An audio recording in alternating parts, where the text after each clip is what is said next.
안녕하십니까. 4hours입니다. 오늘 하루 성공 투자하셨습니까?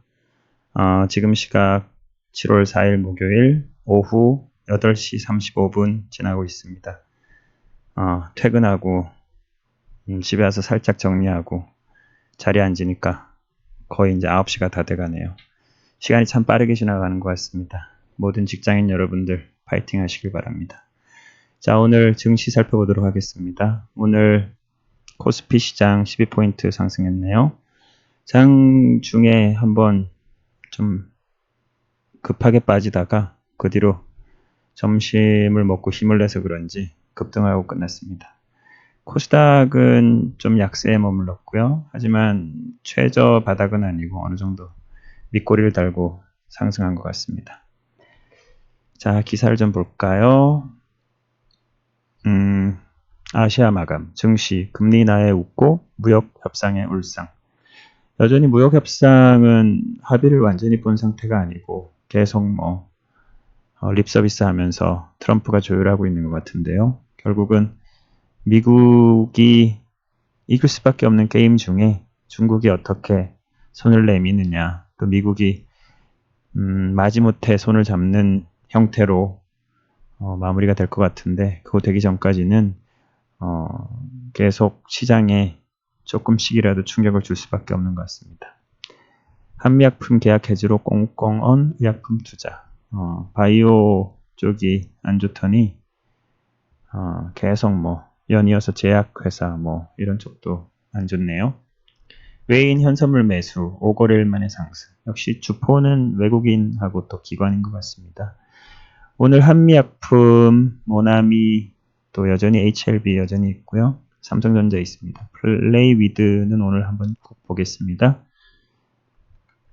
자, 먼저 오늘 시장 수급 상태를 보겠습니다. 매매 동향인데요. 개인이 팔고 기관이 팔았습니다. 연기금이 또 팔았네요. 외국인은 좀 샀고요. 오늘 선물은 많이 샀네요. 개인이 콜에 많이 와 있었네. 이건 콜매도를 손절한 것 같습니다. 시장이 내린다고 본 개인들이 좀 당한 하루 같아요. 자, 전체 일별 현황을 보겠습니다. 자, 거래소. 자, 기관별. 여전히 외국인 기관은 매수 상태고요. 전반적으로 시장을 크게 나쁘게 보는 것 같지 않습니다. 일별로 봐도 여전히 수급 상태는 나빠 보이지 않고요. 선물은 오늘 굉장히 많이 샀습니다. 외국인이. 시장을 좀 긍정적으로 보는 것 같습니다. 너무 여러 가지 생각을 하기보다는 실제 시장 주체 세력이 어떻게 움직이냐에 따라서 달라지는 것 같아요. 이때 꾸준히 샀을 때 상승했고, 이때 머뭇머뭇할 때 좀 많이 팔아놨었죠. 그 뒤로 7월 3일 날 급락을 시켜버렸었습니다. 미리 이렇게 계획을 하고 있다가 한 번에 또 시세를 하방적으로 밀어버리고 이런 행태를 보이고 있습니다. 이렇게 또 샀다는 거는 내리더라도 다시 오를 확률이 있지 않을까 이런 생각이 좀 드네요. 매매 동향까지 봤고요. 선풍기를 틀어놨더니 좀 소리가 이상한 것 같아서 선풍기 좀 끄고 올게요. 네. 매매 동향까지 봤고요. 끄고 이제 선물부터 보겠습니다. 현물 투자하시는 분들은 선물을 안 보실 텐데요. 보시는 분도 계실 테지만 선물은 어쨌든 미래의 가격의 움직임을 미리 알 수 있는 이런 지표라고 생각하면 될 것 같습니다. 실제로 코스피 200을 기준으로 하기 때문에 거의 비슷하게 움직인다 생각해도 될 것 같아요. 자, 오늘 선물 차트 어떻습니까? 21선 위로 올라가 버렸습니다. 여전히 5일선 아래에 있긴 하지만요. 전체적으로 시세를 이겨 있습니다. 41선 위에 있고 21선은 골든 크로스 하였고 단기 이평선들은 중기 이평선들 위에 올라서면서 상승 기대감이 좀 있는 상태 같습니다. 분봉을 보겠습니다. 제가 관심 있게 봤었던 갭 상승한 구간을 이탈했었다가 저항을 맞고 다시 뚫고 가버렸습니다. 게다가 중심선을 돌파해 버렸습니다. 저는 이 30분 봉의 이 중심선을 되게 중시 여기는데요. 이건 42평선입니다. 이 선을 돌파한 상태이기 때문에 일단 인정을 했습니다. 위로 가려는 힘이 좀 더 있지 않을까라는 생각을 해보고요. 눌렸다 가더라도 어쨌든 이 40일 이평선에서 종가가 마무리된다면 만기주, 그러니까 다음 주죠. 다음 주는 약간 상승의 흐름이 더 유리하지 않을까 이런 생각이 듭니다. 네, 선물이 이렇게 봤고요. 다음은 종합주가입니다. 좀 지저분한 걸 지우고요. 자, 이 종합주가 이 녹색선은 200일선입니다. 200일선 정도 아래에 있으면 시세를 지고 있는 거고 위에 있으면 이기고 있다 이렇게 간단하게 판단하고 있고요. 지금은 어쨌든 200일선을 계속 이겨보려고 한번 이긴 적도 있었죠. 이때 또 밀렸는데요. 이겨보려고 노력하고 있습니다. 이렇게 한번 이겨버리면 다음번에 이길 때는 진짜라고 봐도 될 것 같습니다. 40일선은 중기적으로 되게 중요한 라인이었는데요. 40일선은 간신히 지켜냈습니다. 이게 다시 돌파돼서 1위로 올라간다면 대세 상승장도 가능하지 않을까 이렇게 조심스럽게 예측합니다. 왜냐하면 시세를 이겨버리고 그 뒤로 이제 이 세 개의 바닥이 3중 바닥으로 확장이 돼버립니다. 이렇게 바닥이 확실하게 다져지고 위로 간다면 이전 고점 더 위까지도 사실은 가능할 수 있다라고 생각합니다. 다만 이 200일선을 넘지 못하고 주저앉으면 대세 하락장으로도 갈 수 있겠죠. 시장은 언제나 예측이 필요하긴 하지만 예측보단 사실은 대응의 영역입니다. 실제로 이렇게 되리란 법도 없는 거고요. 됐을 때 그렇게 해석하는 게 좋겠다 이런 뜻입니다. 풀차트 볼게요. 30분입니다. 선물은 중심선을 돌파했는데요. 종합주가 지수는 돌파를 못했습니다. 하지만 어쨌든 이 갭 상승했던 이 라인을 트랩을 만들면서 위로 올라갔습니다. 내리려는 힘보다 다시 반등하려는 힘이 더 강하다. 이렇게 저는 해석을 하고 있습니다. 네, 이제 종합주가랑 선물 받고요. 이제 인기 종목 보겠습니다. 삼성전자를 봐야죠. 삼성전자. 삼성전자도 이제 그 분차트 보니까 중심에 딱 붙었고요. 종합주가랑 크게 다를 바가 없어 보이지만 실제로는 많이 다릅니다. 지저분한 걸 좀 지우고 보면 제가 계속 좋게 보는 이유는 이렇게 시세를 완전히 완벽하게 이긴 상태입니다. 종합주가는 200일선 아래에 있지만 삼성전자 위에 있죠. 뭐 삼성전자 뭐 반도체 문제다, 뭐 폴더블 폰, 뭐 가운데가 라인이 생긴다 이런 악재들이 있는데도 불구하고 딛고 시세를 이기고 있습니다. 이런 시세를 지는 구간을 지나서 3번이나 이기고 있죠. 삼성전자의 모습을 봤을 때는 종합주가도 결국 위로 가지 않을까 그렇게 저는 생각하고 있습니다. 그렇지만 늘 말씀드리지는 않고 뭐 가끔 말씀드리지만 주식은 미래이기 때문에 아무도 그 미래를 확답할 수는 없습니다. 현재 그렇게 해석한다는 뜻이고요. 이제 모나미 보겠습니다. 모나미 한미약품 모나미 그 예전에 뭐 볼펜 만들던 회사인가요? 기본적 분석은 제가 주식을 즐겨하고 있지 않기 때문에 또 구독자분들께서 또 이 영상을 보시는 분들께서 직접 하셨으면 좋겠습니다. 그리고 제가 하는 기술적 분석은 맞든 틀리든 그게 중요한 게 아니라고 생각합니다. 실제로는 뭐 참고할 수는 있지만 자기만의 기준이 있어야 된다고 생각합니다. 자, 모나미 어떨까요? 모나미 제 기준으로 설명드리면 일단 200일선 전 제일 중시하기입니다. 200일선 위로 브레이크아웃 됐습니다. 돌파했죠. 이런 지던 국면을 완전히 브레이크아웃 됐습니다. 근데 한 가지 좀 캥기는 거는 너무 급하게 올랐기 때문에 좀 지켜봐야 된다라는 겁니다. 일단 돌파를 했으니 당연히 매수 시점이 됐습니다. 하지만 이 돌파가 확실한 돌파가 되기 전까지는 좀 관망하는 것도 괜찮을 것 같습니다. 적당히 조정을 주다가 3,000원대 이상에서 계속 뭐 1, 2주 머문다면 그대로는 상승 탄력을 받고 위로 가지 않나 이렇게 생각합니다.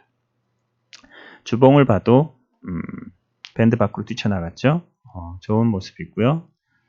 하지만 뭐 굳이 추격할 필요는 없을 것 같습니다. 분차트를 봤을 때 너무 급하게 올라가서 이상한 데 잡으면 조금만 조정해도 손절해야 되잖아요.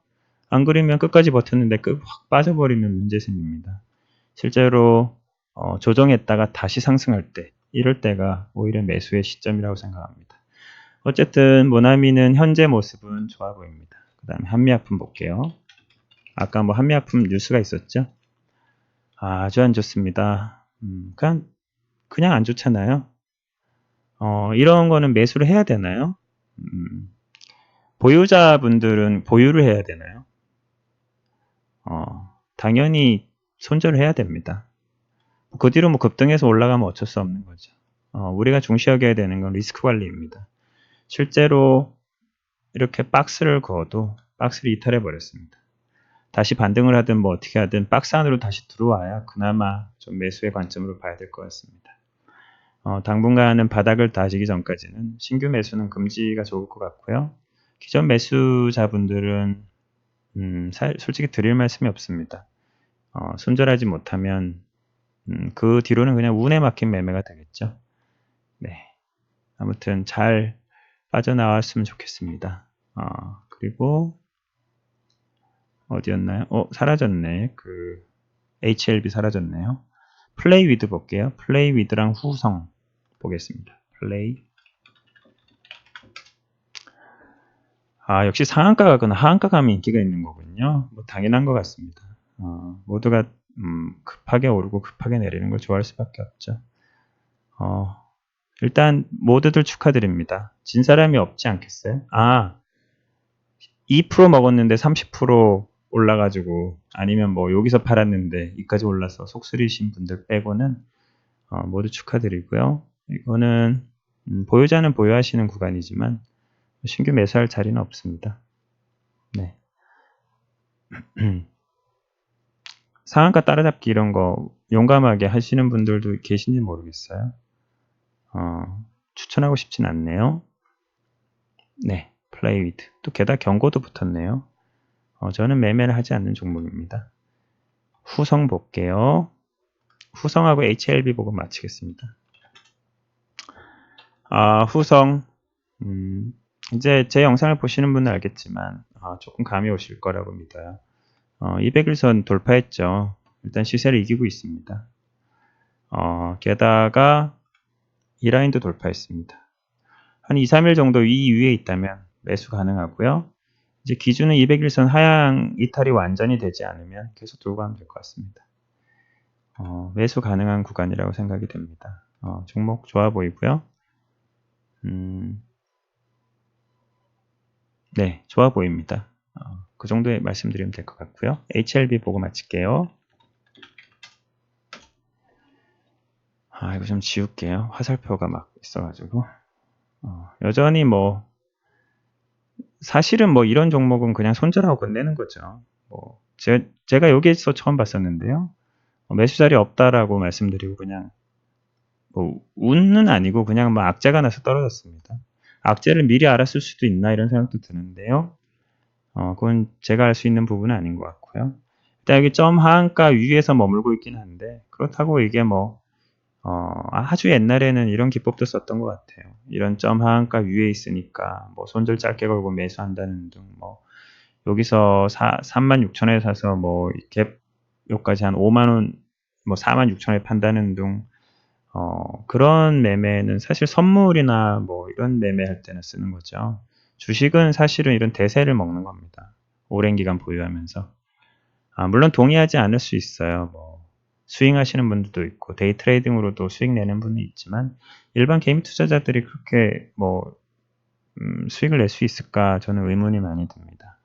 아무튼 HLB는 지고 있다. 지고 있는 종목은 그냥 지 맘대로 놀게 놔둬야 된다. 신규 매수할 자리는 없다. 보유자는 빨리 손절을 하든 어디 좀 더 빠지면 손절을 하든 알아서 해야 될 구간이라고 생각됩니다. 네, 여기까지 봤습니다. 오늘도 더운 날씨에 수고 많으셨고요. 이 주식 투자라는 게 사실은 참 재밌죠. 근데 어느 순간부터는 참 사람에게 고통을 많이 주는 것 같습니다. 실제로 재밌게 매매를 하려면 시세에서 좀 멀어져야 된다고 생각합니다. 조금이라도 더 놓치면 그만이다. 허허 웃을 수 있는 그 허허 실실 전법이 오히려 매매에 더 도움이 되는 거라고 저는 생각합니다. 열심히 할수록 헤매게 되고 더 두려움이 많아지는 게 이 주식시장이 아닌가 생각합니다. 좋은 종목을 오랫동안 보유하는 것도 제일 좋다고 생각하지만 그조차도 사실은 좋은 종목이 뭔지 알 수 없기 때문에 쉬운 건 아니라고 생각합니다. 심지어는 주식으로 성공하는 건 어떤 인연이 있어야 되지 않을까 이런 생각도 해보게 됩니다. 오랜 세월을 주식과 뭐 선물 이런 시장들에 있어 보니까 실제로 어떤 노력으로 되는 부분이 뭐 그렇게 많지는 않은 것 같습니다. 쓸데없는 얘기였고요. 수고 많으셨습니다. 구독과 좋아요 부탁드리고요. 다음 시간에 또 만나겠습니다. 감사합니다.